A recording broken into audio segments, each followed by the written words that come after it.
মায়রার কথায় ইরফান ভীষণ অবাক হয়। আলতো হাতে মায়রার গাল বেয়ে গড়িয়ে পড়া পানি মুছে দিয়ে নরম গলায় বলে, ডোন্ট ক্রাই বার্ড ফ্লাওয়ার।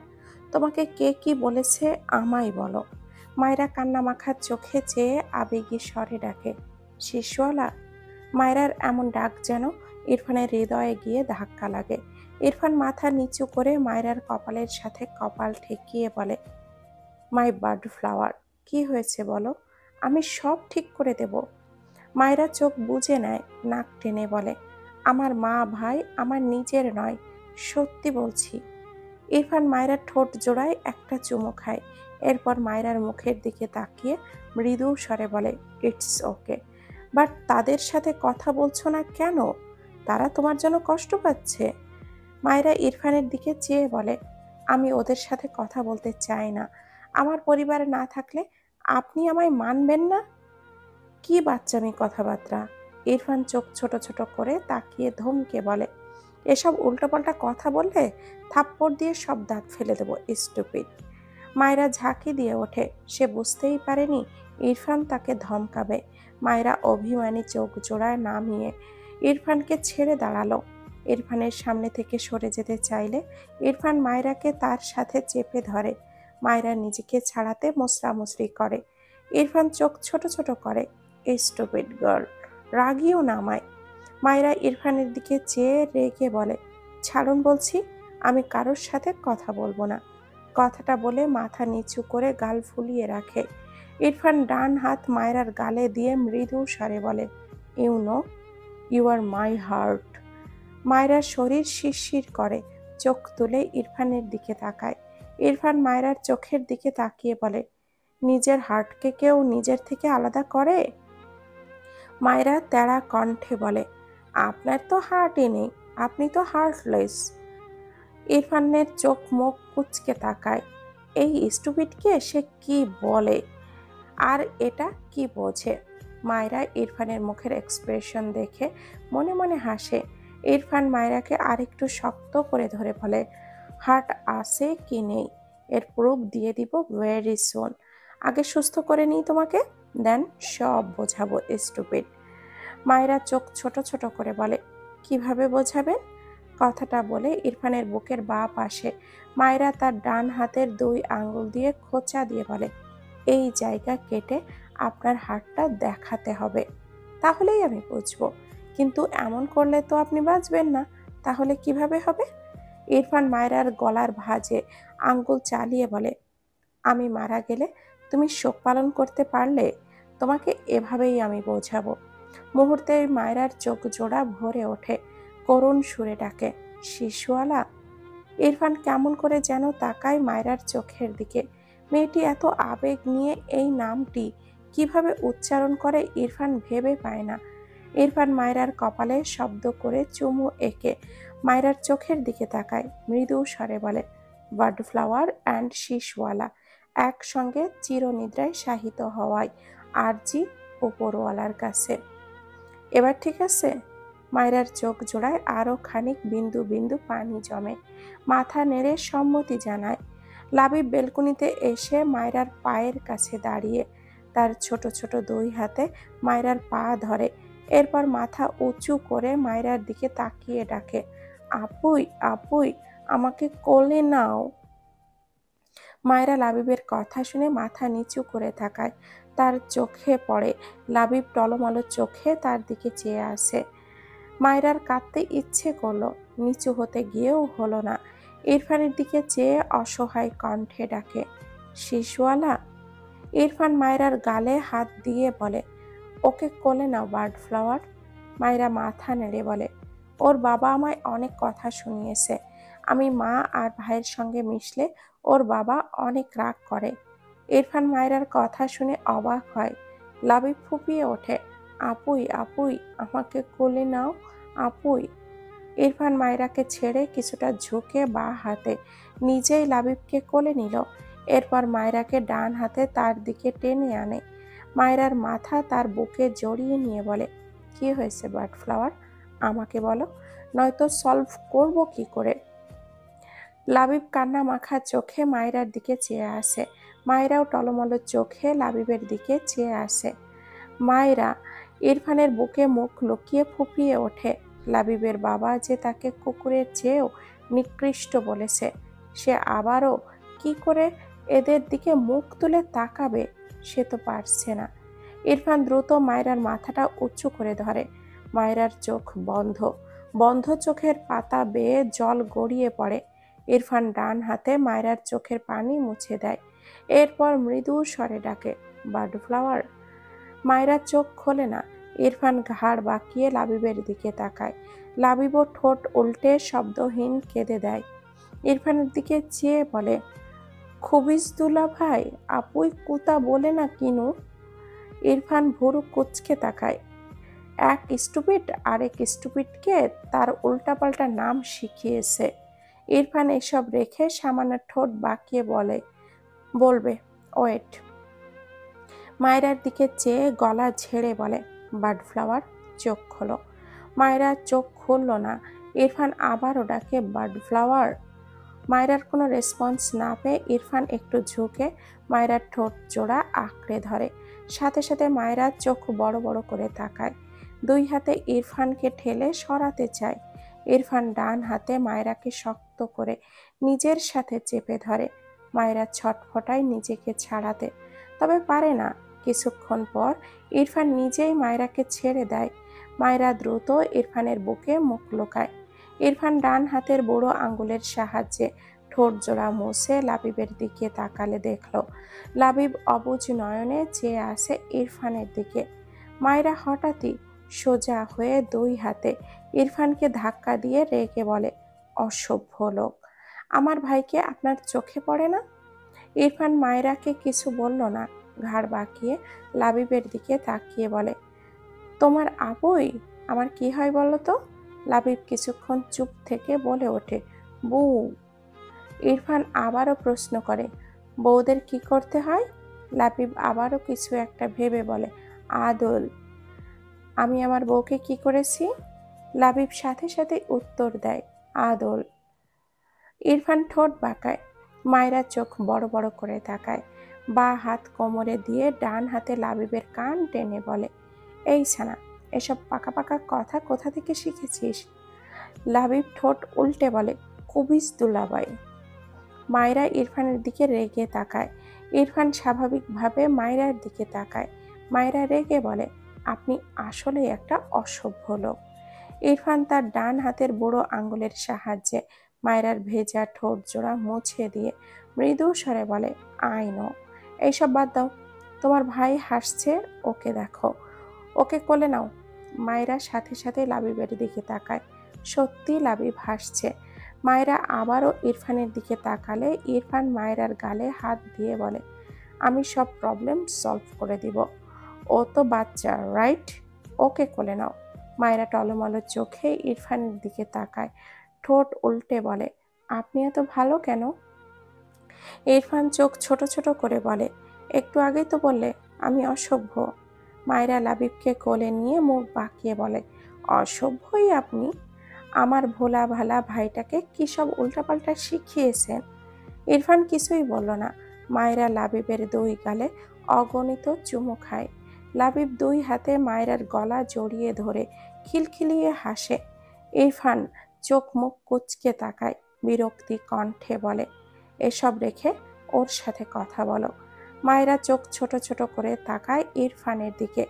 ইরফানকে পাত্তা না দিয়ে লাবিবের উদ্দেশ্যে বলে, ভাইয়া, তুই আপুইকে ছাড়া আর কাঁদবি না, আচ্ছা? লাবিব ঠোঁট উল্টে বলে, কাঁদবু? আপুই, তুমি আমাকে কোলে নাওনি কিনো? তুমি খাওনি কিনো? মায়রা লাবিবের গালে চুমু খেয়ে বলে, এই যে এখন নিয়েছি, চুমুও খেয়েছি। ইরফান বিরক্তির কণ্ঠে বলে, তোমরা দুই ভাই বোন কি কিসের খেলা খেলো, স্টুপিড।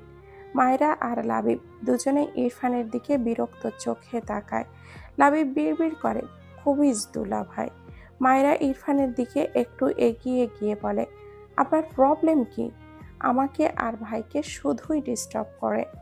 ইরফান একটু ঝুঁকে মায়রার ঠোঁট জোড়ায় শব্দ করে চুমু খেয়ে বলে, আমার জিনিস সবাইকে বিলিয়ে দেওয়ার হ্যাবিট ছোটাবো, স্টুপিড।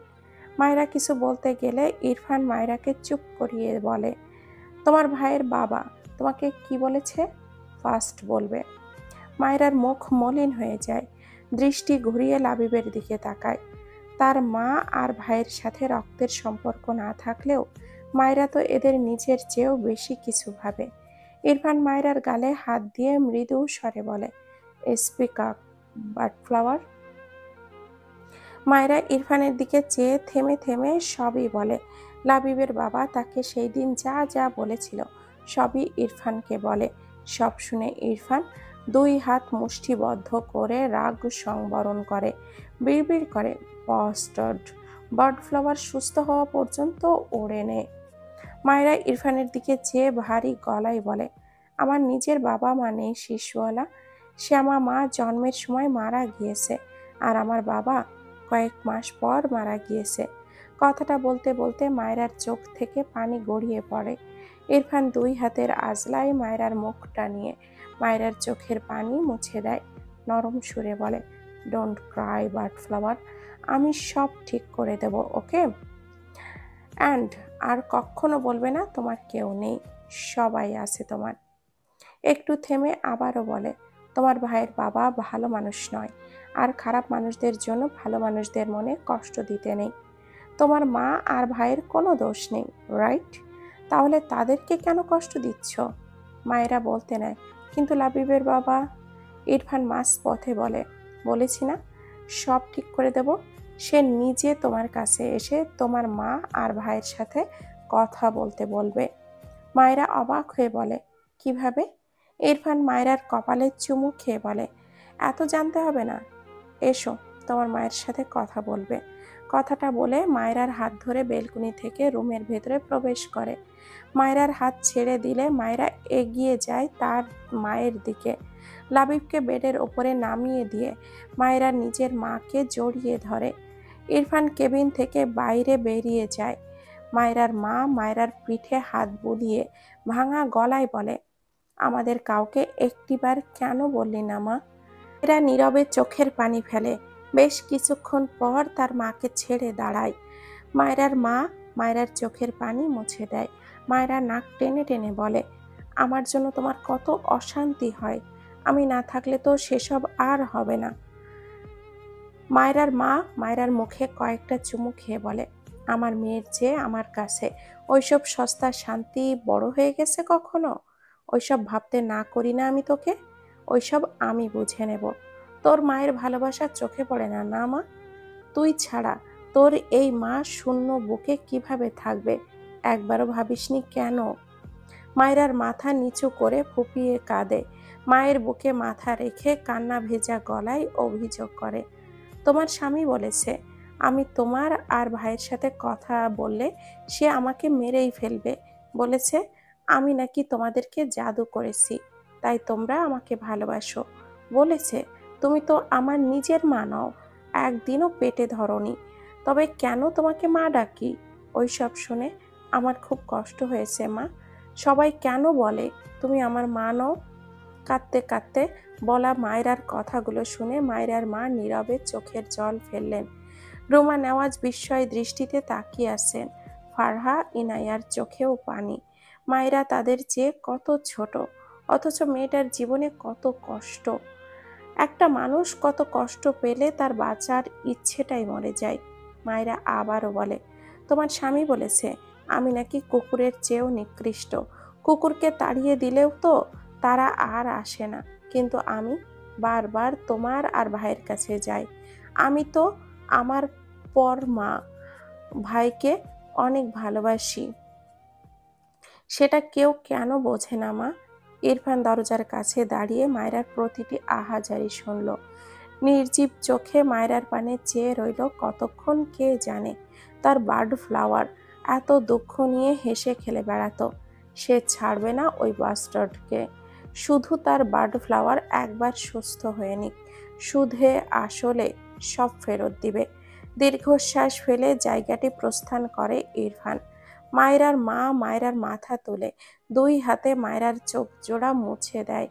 আবারও মায়রার মুখে কয়েকটা চুমু খেয়ে বলে, আমার সোনা মা তুই, এই যে তোর মা বলেছে ওই লোকটাকে আমি ছাড়বো না, তুই দেখিস, আর কখনো এইসব পাগলামি করবি না। মায়েরা নাক টেনে বলে, তোমাকে কিছু করতে হবে না, শিশুওয়ালা সব ঠিক করে দেবে বলেছে। মায়রার মা ভুরু কুঁচকে বলে, শিশুওয়ালাকে? মায়রা থতমত খেয়ে তাকায়, লজ্জা পেয়ে যায়, আমতা আমতা করে বলে, তোমার মেয়ের জামাই। মায়রার মা মৃদু হেসে মায়রার ভেজা মুখ মুছে দেয়। মায়রা তার মায়ের দিকে চেয়ে অসহায় কণ্ঠে বলে, মা, আমি বাঁচব তো? মায়রার কথায় মায়রার মা অসহায় চোখে তাকায়, চোখ জোড়া আবারও ভরে ওঠে। ফারহা এগিয়ে এসে মায়রার পাশে দাঁড়িয়ে মায়রাকে তার দিকে ফিরিয়ে বলে, এই মায়রা, এসব বাজে কথা কেন বলো তুমি? ইরফান ভাই তোমাকে পাতালে নিয়ে যাবে, তবুও তোমার কিচ্ছু হতে দেবে না, বুঝেছো? মায়রা ফারহাকে জড়িয়ে ধরে হেসে বলে, তুমি অনেক ভালো আপু। ফারহা নিজেও মায়রাকে জড়িয়ে ধরে বলে, আমার ছোট বোন মায়রার চেয়ে ভালো কেউ এখনো হতে পারেনি, বুঝলে? মায়রা একটু হাসলেও আবারও নীরবে চোখের পানি ফেলে। সে জানে তার অসুস্থতা ভালো নয়। তাকে তো ডক্টর নিজেই বলেছিল তার অবস্থার কথা। সে ভুলে যায়নি। এত এত ভালোবাসার মানুষগুলোকে রেখে মায়রার যেতে ইচ্ছে করে না, কিন্তু তার যে মরণ ব্যাধি। মায়রা বুঝলো, ফারহা বুঝলো মায়রা কাঁদছে। মেয়েটির নিজেরও চোখ ভিজে যায়। মায়রাকে সে কদিনই বা চেনে, অথচ মাত্র কদিনেই মেয়েটা এত আপন করে নিয়েছে। ফারহা সত্যি মনে হয় মায়রা তার একদম নিজের ছোট্ট একটি বোন।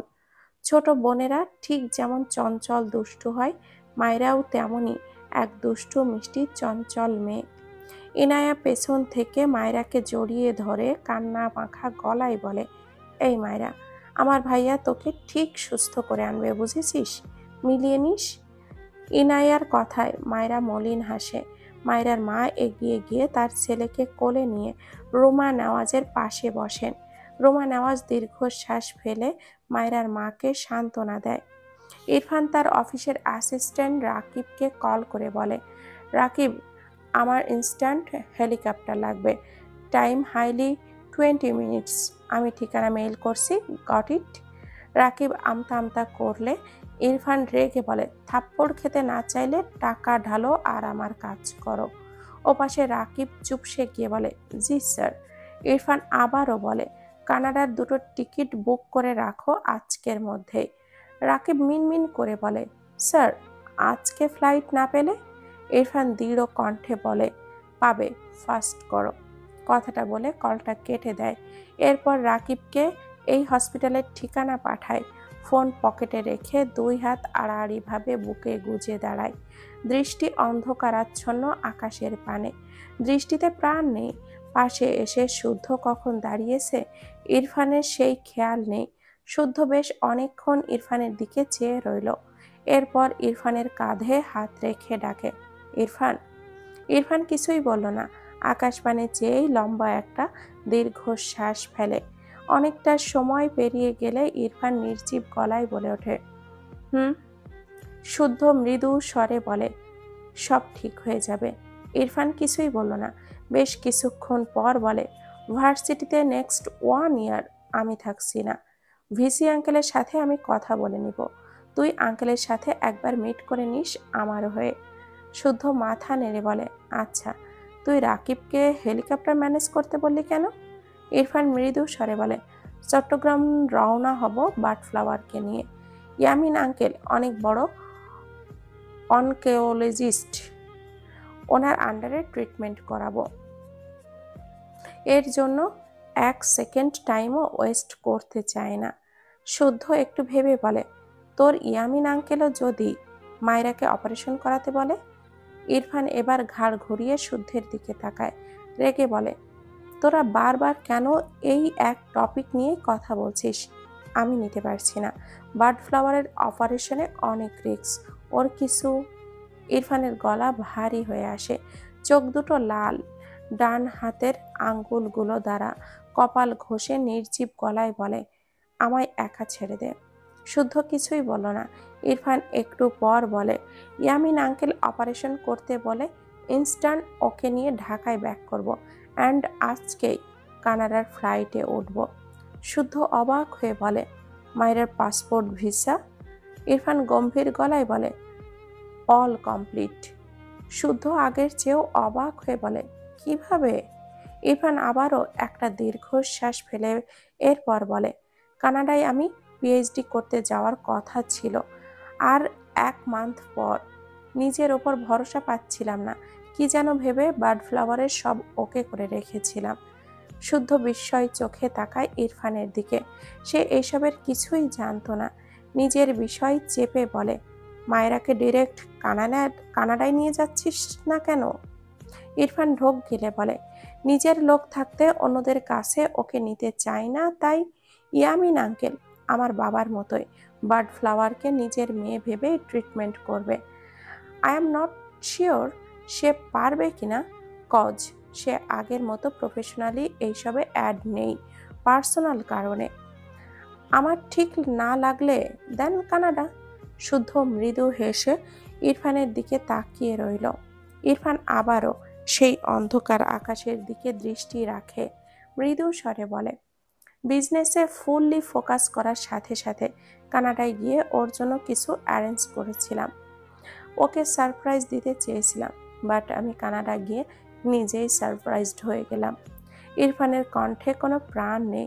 লম্বা শ্বাস টেনে আবারও বলে, বাচ্চা মেয়েটা কত বড় সারপ্রাইজ দিয়ে দিল আমায়। ও তো আমার লিটিল গার্ল ছিল।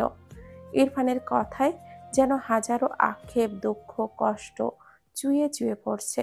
এরপর আবারও ধরা গলায় বলে, বার্ড ফ্লাওয়ার জাস্ট দেখতে ছোট, ওর কাজগুলো অনেক বড় মানুষদের মতো। আমি ওর থেকে এমনটা কখনো এক্সপেক্ট করিনি। ও আমাকে খুব বাজেভাবে ভেঙে দিয়েছে রে শুদ্ধ। কথাগুলো বলে ইরফান শুদ্ধের দিকে একবার তাকায়। শুদ্ধ অবাক হয়ে ইরফানের চোখে চোখ রাখে। ইরফানের লালিত চোখ জোড়ায় পানি চিকচিক করছে। শুদ্ধর দৃষ্টি তা এড়ায় না। ইরফানের সাথে সাথে চোখ সরিয়ে নেয় শুদ্ধর থেকে, আর 1 সেকেন্ডও এখানে দাঁড়ালো না। শুদ্ধকে পাশ কাটিয়ে গটগট পায়ে জায়গাটি প্রস্থান করল। শুদ্ধ বিস্ময় চোখে ইরফানের দিকে তাকিয়ে রইল। ইরফান কখনো নিজেকে মেলে ধরে না, ওর স্বভাবটাই এমন। সেই ছোট থেকে দেখে আসছে, অথচ আজ একটা বাচ্চা মেয়ে সত্যি কিভাবে ভেঙে দিয়েছে ইরফানকে। ইরফান নিজের মাঝেই নেই যেন, কখন কি করছে সে নিজেই জানে না। এই যেমন মায়েরার অপারেশন করাতে হবে। মায়েরা আরও 3 মাস আগে ডক্টরের কাছে এসেছিল, তখন ট্রিটমেন্ট স্টার্ট করলেও অপারেশনের কাছে আর যাওয়া লাগতো না হয়তো, কিন্তু এখন উপায় নেই। তাছাড়া মায়েরার অবস্থা আর 5 জনের চেয়েও শোচনীয়। কিন্তু ইরফান মানবে না, ও নিজেও জানে, বোঝে মায়েরার এছাড়া আর কোনো উপায় নেই, কিন্তু ও সব ওয়ে ট্রাই করবে। শুদ্ধ মায়েরাকে ভীষণ কথা শোনাতে ইচ্ছে করলো, মায়েরার এইসব কথা লুকানোর জন্য। মেয়েটার জীবনটাই যে অনিশ্চয়তায় ভাসছে। মায়েরার কিছু হলে ইরফানের কি হবে? কথাগুলো ভেবে শুদ্ধ মলিন মুখে চেয়ে রইল। একটি বিস্তীর্ণ ফাঁকা মাঠের মাঝখানে হেলিকপ্টার দাঁড়িয়ে আছে। হেলিকপ্টারের প্রোপেলারে ভারী তীব্র শব্দ। প্রোপেলারের ঘূর্ণায়মান ব্লেড থেকে প্রবল বাতাস, বেশ খানিকটা জায়গা জুড়ে বাতাস ছড়িয়ে পড়েছে। কেউ একজন হেলিকপ্টারের দরজা খুলে বাইরে বেরিয়ে আসে। মায়েরা ইরফানের দিকে চেয়ে কান্না ভেজা কণ্ঠে বলে, আমাকে কোথায় নিয়ে যাবেন শিশুওয়ালা? ইরফান মায়েরার মাথার হেজাবটা টেনে ঠিক করে দেয়। এরপর মায়েরাকে কোলে তুলে নেয়। হেলিকপ্টারের দিকে এগিয়ে যেতে যেতে মৃদু স্বরে বলে, যেখানে নিয়ে গেলে আমার বার্ড ফ্লাওয়ার সুস্থ হবে সেখানে। মায়েরা ইরফানের বুকে মাথা ঠেকিয়ে রাখলো। হেলিকপ্টারের দিকে যত এগোয় প্রোপেলারের শব্দ তত তীব্রভাবে মায়েরার কানে লাগে, সাথে বাতাস। মায়েরা 2 হাতে ইরফানের গলা জড়িয়ে ধরে শক্ত করে। ইরফান মায়েরাকে নিজের দিকে আরেকটু টেনে নেয়। হেলিকপ্টারের সামনে দাঁড়িয়ে ইরফান একবার পিছু ফিরে দাঁড়ায়। সবাই ইরফান আর মায়েরার দিকে মুখ করেই দাঁড়িয়ে আছে। শুদ্ধ মৃদু হাসল। তার মনে পড়ে গেল সেই দিনের কথা, যেদিন সে ইরফানকে জিজ্ঞাসা করেছিল বউকে সুখী করতে কত টাকার প্রয়োজন পড়ে। সেই দিন ইরফানের বলা হেলিকপ্টারের উদাহরণটা ইরফানের সাথেই মিলে গেল। তবে মায়েরা কি সুস্থ হবে? কথাটা ভেবেই শুদ্ধর মুখ মলিন হয়। তারেক নেওয়াজ ঝাপসা চোখে চেয়ে রইল ছেলে আর ছেলের বউয়ের পানে। তিনি মায়রার জন্য দুঃখ করছিলেন, আফসোস করছিলেন। তার ছেলে মেয়েটাকে একটু ভালোবাসতে পারল না কেন? অথচ আজ যেন জলের মতো পরিষ্কার হয়ে গেল তার সেই ছেলেটাই তার বন্ধুর মেয়েকে নিজের চেয়েও বেশি ভালোবাসে। লাবিব তার মায়ের গলা জড়িয়ে ধরে ঘূর্ণায়মান প্রপেলরটির দিকে চেয়ে রয় খানিকক্ষণ। এরপর দৃষ্টি নামিয়ে তার আপুয়ের দিকে তাকায়। ছোট্ট ছেলেটি কি বুঝলো কে জানে। সে হাসল না, আর পাঁচজনের মতো কাছ থেকে হেলিকপ্টার দেখে তেমন উৎফুল্লও হলো না। মলিন মুখে তার আপুয়ের দিকে চেয়ে রইল। মায়েরা ভেজা চোখে সবার দিকে একবার তাকায়, চোখ দিয়ে পানি গড়িয়ে পড়ে। ইরফান হেলিকপ্টারের দিকে ফিরে দাঁড়ায়। একজন ইরফানের উদ্দেশ্যে বলে ওঠে, স্যার, অল ওকে। ইরফান গম্ভীর স্বরে বলে, ওকে। কথাটা বলে ইরফান হেলিকপ্টারের ভেতর প্রবেশ করে। মায়েরা ফুঁফিয়ে ওঠে। তার এইসব ভালো লাগছে না। ইরফান সিটে বসে মায়েরাকে তার কোলে বসায়। কেউ একজন হেলিকপ্টারের দরজা বন্ধ করে দেয়। এরপর ধীরে ধীরে নিচ থেকে উপরে উঠতে থাকে। ফলে হেলিকপ্টার হালকা দুলে ওঠে। মায়েরা ইরফানের গলা দুই হাতে শক্ত করে ধরে। ইরফানের গলায় মুখ ঠেকিয়ে ফুঁপিয়ে কাঁদে। ইরফান মায়রাকে নিজের সাথে জড়িয়ে কানের কাছে মুখ নিয়ে মৃদু স্বরে বলে, ডোন্ট ক্রাই বাট ফ্লাওয়ার। মায়রা শুনতে পেল কি না, আরো শক্ত করে ইরফানকে আঁকড়ে ধরে ফুঁপিয়ে কাঁদতে থাকে। তাকে আর কোথাও যেতে হবে না বাঁচার জন্য। সে বাঁচবে তো? তার শিশুওয়ালাকে ছেড়ে, তার ছোট্ট ভাইকে ছেড়ে, তার মাকে ছেড়ে কাউকে ছেড়ে যেতে ইচ্ছে করে না তার। ইরফান মায়রার মাথা তার গলা থেকে সরিয়ে নেয়। মায়রা কাঁদতে কাঁদতে হেঁচকি তুলে ফেলেছে। ইরফান ডান হাতে মায়রার মুখ মুছে দেয়। এগিয়ে গিয়ে মায়রার ঠোঁট জোড়ায় সময় নিয়ে চুমু খায়। এরপর কানের কাছে মুখ নিয়ে বেশ কয়েকটা চুমু আঁকে। কিছুই বলল না আর, শুনতে পাবে না। এরপর সোজা হয়ে বসে ইরফান অসহায় চোখে অস্পষ্ট মায়রাকে দেখে। মায়রা সময় নিয়ে নিজেকে সামলায়, পিট করে চোখ মেলে তাকায়। হেলিকপ্টারের ভেতর লাইটটা অফ থাকায় তেমন স্পষ্ট দেখতে পেল না ইরফানকে। অস্পষ্ট দেখল। ইরফান আবারও মায়রার মুখে মুছে দিয়ে মায়রাকে নিজের সাথে জড়িয়ে নেয়। মায়রা চোখ বুজল, থেকে থেকে কাঁপছে সে। ইরফান নিজেও চোখ বুজল। অসহায়ত্বের সংজ্ঞা এত নিখুঁতভাবে উপলব্ধি করতে হবে, ইরফান কখনো তা কল্পনাতেও আনেনি। কথাটা ভেবে ছোট্ট করে দীর্ঘশ্বাস ফেলে। প্রায় 1 ঘন্টা 20 মিনিটের কাছাকাছি ইরফানদের হেলিকপ্টার চট্টগ্রামে পৌঁছায়। ইরফান মায়রাকে নিয়ে তার আঙ্কেলের বাড়ি যায়নি, হসপিটালে গিয়েছিল। প্রায় ঘন্টা খানেকের মতো সময় নিয়ে মায়রাকে বেশ ভালোভাবে চেক আপ করে জানায়, মায়রার অবস্থা খুবই খারাপ, ওকে ইমিডিয়েটলি অপারেশন করাতে হবে। লাস্ট কথাটা শুনে ইরফানের দুনিয়া কেঁপে উঠেছিল। ইরফান নিষ্প্রাণ দৃষ্টিতে শুধু তাকিয়েছিল।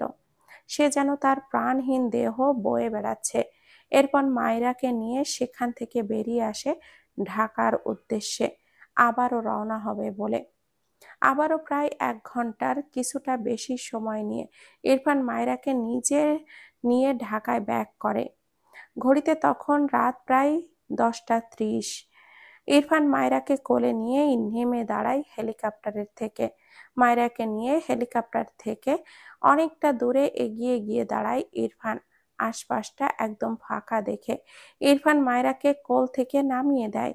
মায়রা ইরফানের সাথে লেগে গিয়ে দাঁড়ায়, মাথা উঁচু করে ভাঙা গলায় ডাকে, শিশওয়ালা।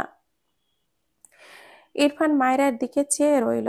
মেয়েটা এত কাঁদতে শিখেছে কবে থেকে? দুই হাতে মায়রার মুখটা ধরে মৃদু স্বরে বলে, কাঁদছিলে কেন বার্ড ফ্লাওয়ার?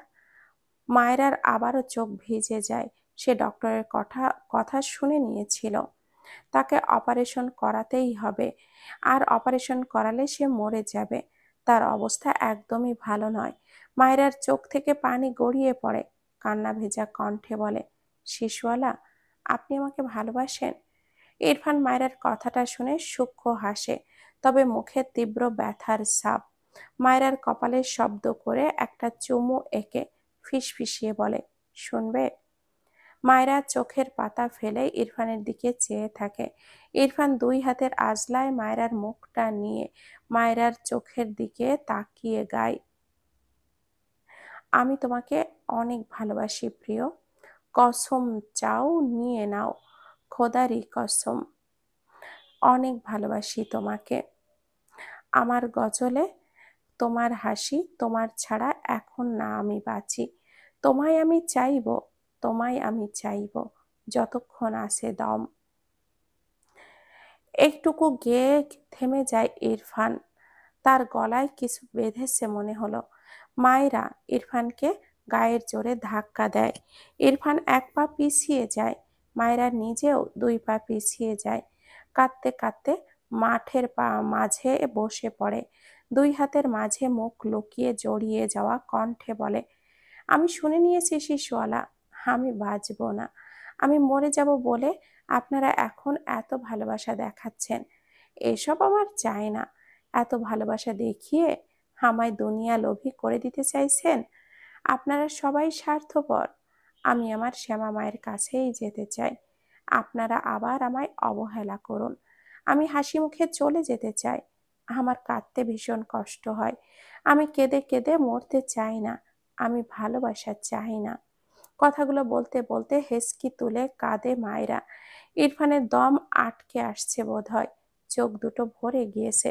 সে মায়রার দিকে এগোলো না। নির্জীব চোখে কান্নারত মায়রার পানে চেয়ে রইল। তার কানে বাজে তার আঙ্কেলের বলা কথাগুলো, ইরফান আব্বু, আমি তোমার নিজের মানুষ। অপারেশন ছাড়া মেয়েটার আর কোনো ওয়ে নেই। আর ওর অপারেশনের ভীষণ রিস্ক। তোমাকে 80% মৃত্যুর দিকে ঠেলে ওকে অপারেশন থিয়েটারে দিতে হবে। ওর টিউমার অলরেডি ক্যান্সারে ট্রান্সফার হয়েছে, বুঝেছো? তুমি ওকে কানাডা নিয়ে যাও। এটা ভালো ডিসিশন। তবে আমার মনে হয় তারাও একই কথা বলবে। কথাগুলো ভেবে ইরফানের রক্ত লাল চোখ দুটো দুফোঁটা পানি গড়িয়ে পড়তে নেয়। ইরফান ডান হাতের বুড়ো আঙ্গুলের সাহায্যে পানির কণা ছিটকে ফেলে দেয়। ঢোক গিলতে চাই, পারে না। কেমন যেন ছটফট লাগে। মায়রার কান্না কান্না তার কানে এসে বাড়ি খায়। দুই হাতে মাথার চুল টেনে চিৎকার করে বলে, স্টপ ক্রাইং বার্ড ফ্লাওয়ার। সবাইকে অনেক অনেক ধন্যবাদ। গল্পটির নাম হচ্ছে প্রণয়ের অমল কাব্য। লিখেছেন ডিআরএম সোহাগ। ভাইয়ার পেজের নাম ডিআরএম সোহাগ হানি। আল্লাহ হাফেজ।